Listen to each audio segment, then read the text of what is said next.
Olá, turma, tudo bem? Como vocês estão? Eu creio que vocês estão bem. Então, hoje na nossa aula nós vamos dar continuidade ao tema principal que é Segundo Reinado. Hoje o tema da nossa aula vai ser resistência à escravidão. Então, eu convido cada um de vocês a se colocarem no lugar silencioso, confortável com o seu material à mão. Também convido vocês a colocarem a data da nossa aula. Isso vai ser muito bom para efeito de organização, certo? Então vamos lá. Eu leio daqui e você lê daí. A resistência à escravidão. A mão de obra escravizada vigorou durante todo o período colonial e praticamente em toda a época do Império Brasileiro.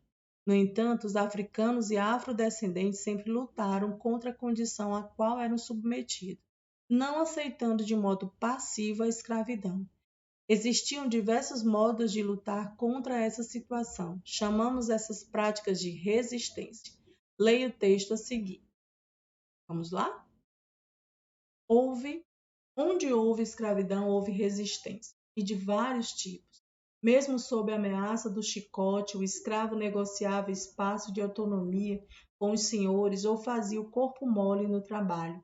Quebrava ferramenta, incendiava plantações, agredia senhores e feitores, rebelava-se individualmente e coletivamente. Houve, no entanto, um tipo de resistência que poderia caracterizar como a mais típica da escravidão. Trata-se da fuga e formação de grupos de escravos fugidos. E nós vemos nesse texto a quantidade e a forma como eles resistiam à escravidão. Os escravizados fugiam formando os quilombos, que consistiam em aldeamentos escondidos nas matas e no interior. Nesses locais, os ex-escravizados viviam de modo autônomo, ou seja, cultivavam seus alimentos e realizavam trocas comerciais com populações vizinhas. Eles estabeleciam também o próprio modo de governo, muitas vezes seguindo tradições políticas de origem africana. Nos quilombos, os costumes de origem africana eram preservados porque ali os ex-escravos tinham liberdade para agir de acordo com as suas culturas. E aí as resistências passam pelo viés da não aceitação da forma como eles eram tratados naquela época. E a formação dos quilombos foi uma alternativa que coube a essa resistência por muitos anos. Vamos lá? Cite dois exemplos de formas de resistência à escravidão. Por exemplo, fugir dos quilombos, fugir das senzalas, não é? Fugir daquele trabalho, agredir os feitores e até os senhores de escravo, né? E outras formas que o texto traz para a gente. Resistência cultural. Outro modo de resistir à escravidão era a prática cultural. Ao serem trazidos ao Brasil, os africanos e seus descendentes eram proibidos de exercer sua religião, de falar suas línguas e de fazer seus rituais. Parte dos costumes de origem europeia era imposta a essa população que tinha o seu dia a dia voltado essencialmente para o trabalho, que praticamente a impedia de manter sua identidade. Desse modo, a preservação de costumes de origem africana representava uma forma de resistir à escravidão e à imposição cultural dos senhores. Ou seja, a prática que eles tinham em relação aos seus costumes era preservada e era também como uma forma de resistir. Não aceito os seus costumes, preciso viver e vou viver os meus costumes, os meus rituais, as minhas festas religiosas que eles praticavam lá na África antes de serem escravizados. O patrimônio imaterial. Alguns costumes de origem africana estão presentes até hoje no Brasil e foram reconhecidos como patrimônios imateriais. Você sabe o que significa isso? Um patrimônio imaterial é uma manifestação cultural com relevância histórica e identitária para determinada população. Com esse reconhecimento, a prática cultural recebe incentivos para que seja difundida e valorizada.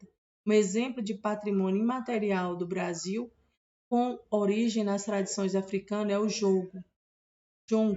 Essas manifestações cultural, essa manifestação cultural é caracterizada pela percussão com tambores e pela dança coletiva, que representa o culto aos ancestrais.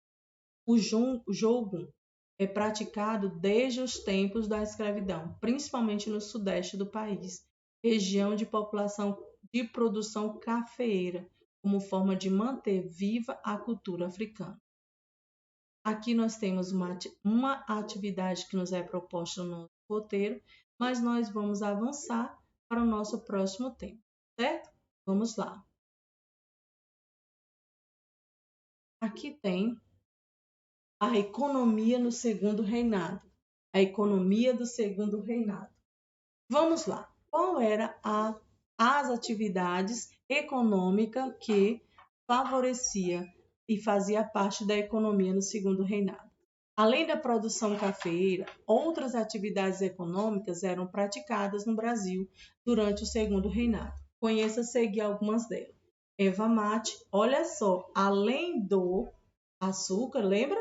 Era também praticada outras atividades, ou seja, eram cultivadas outras culturas. Erva mate, a região sul do país teve destaque na produção da erva mate. Os brotos eram coletados, triturados e exportados. Algodão e tabaco. A produção de algodão e tabaco era significativa desde os séculos XVIII. Concentrado na região nordeste, destinava-se ao consumo local e à exportação. Mineração. A exploração do ouro, embora tenha tido seu auge no século XVIII, foi mantida em algumas regiões do Brasil ao longo do século XIX. Extração do látex, o da borracha, não é? No final do século XIX, na região norte, a extração do látex para a produção da borracha cresceu e se tornou uma importante atividade econômica na região. Pecuária. A pecuária ocorria em todo o território brasileiro, embora fosse mais forte no sul e no nordeste. Além da carne, a pecuária fornecia couro e laticínio. Cacau. Cacau é utilizado na produção do chocolate.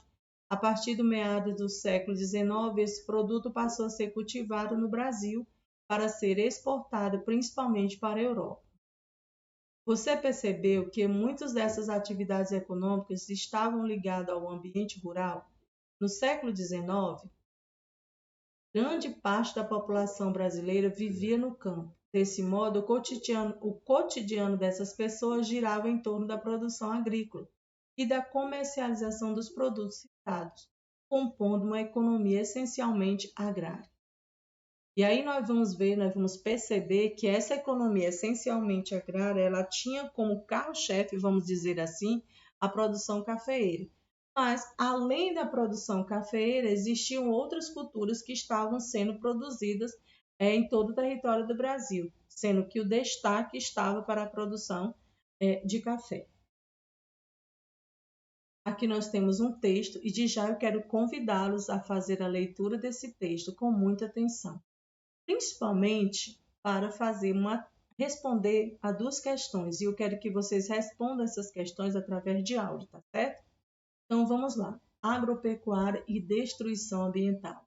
No século XIX, a ampliação da produção cafeeira e outras atividades agrícolas tiveram um forte impacto no meio ambiente. Observe a seguir como a instalação de uma fazenda de café no século XIX alterava a dinâmica ambiental da região. E aqui, olha só, nós vemos aqui o 1, não é? Número 1, o 2, o 3 e o 4.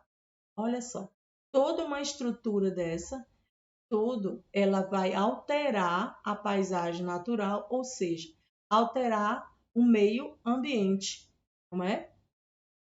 Olha só, o 1, as matas que ficam perto das fazendas eram usadas para retirada de madeira necessária na manutenção dos equipamentos agrícolas e domésticos.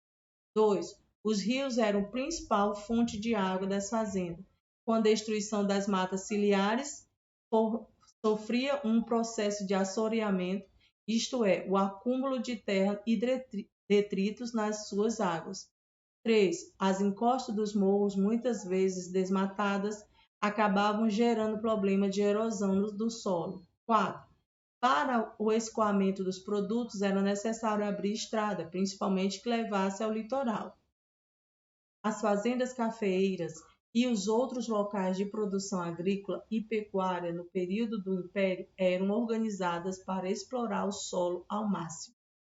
Ao longo dos anos, com a expansão da atividade agropecuária no Brasil, os impactos ambientais aumentaram ainda mais, de modo que atualmente o avanço do desmatamento e a destruição da diversidade biológica constitui um grave problema em nosso país.